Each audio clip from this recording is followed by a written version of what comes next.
In the pages ahead, I will, as ever, be updating you on the latest hot-off-the-press developments in the daily life of this jobbing actor, who is relieved to find himself thus far into his allotted span, still jobbing when the jobs can be found.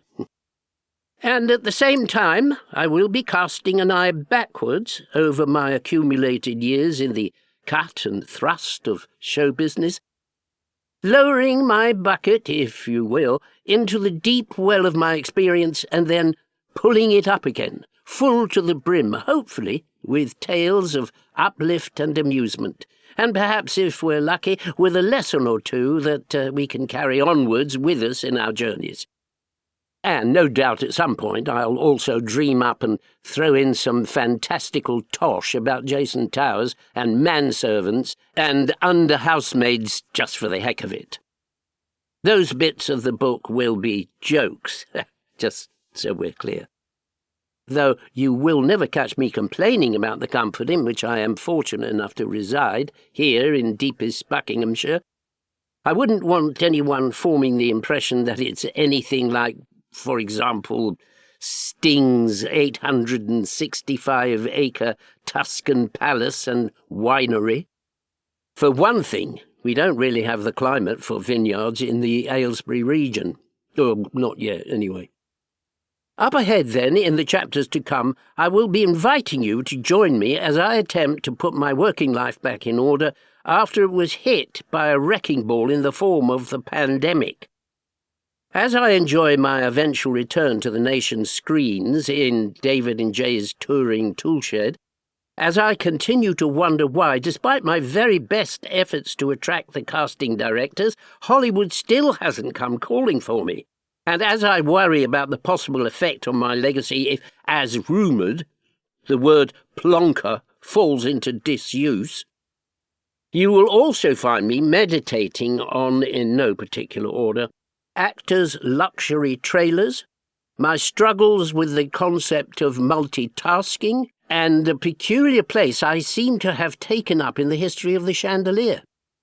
I'll be describing, in self-punishing detail, the one night I spent as a stand-up comedian, which bears comparison with the one morning, and much more recently, I spent as the operator of a kit-built drone.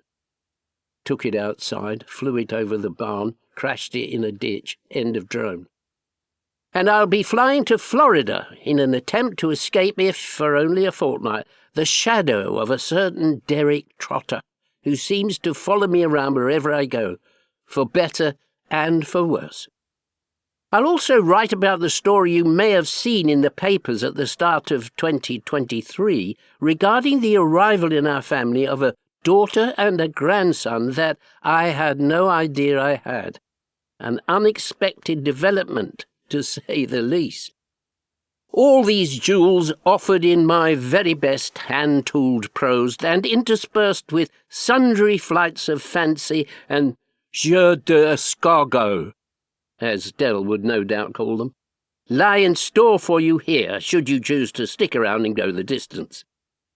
If you detect a certain urgency in my desire to get these thoughts and stories down, I'm sure you'll understand why. Despite so many signals to the contrary, my lithe and surprisingly agile figure, my upright bearing and sense of coiled energy that permanently emanates from me like that of a jungle cat, I don't seem to be getting any younger. And looking around me as I go about my business, I don't appear by any means to be alone in this. The clock ticks on.